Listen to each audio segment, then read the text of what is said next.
maintenance.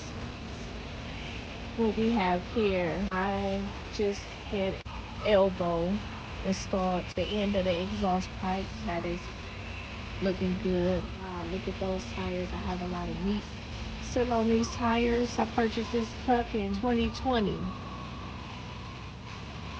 This pipe right here connected to my generator somehow just knocked off, fell off.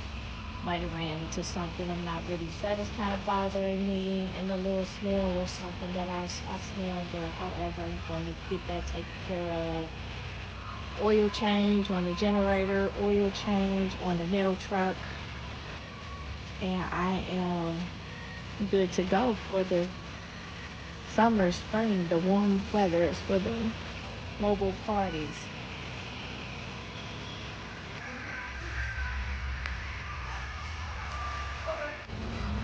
O2 sensors are complete.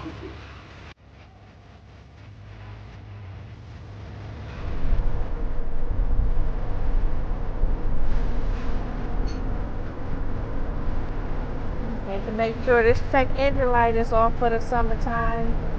In 2 weeks.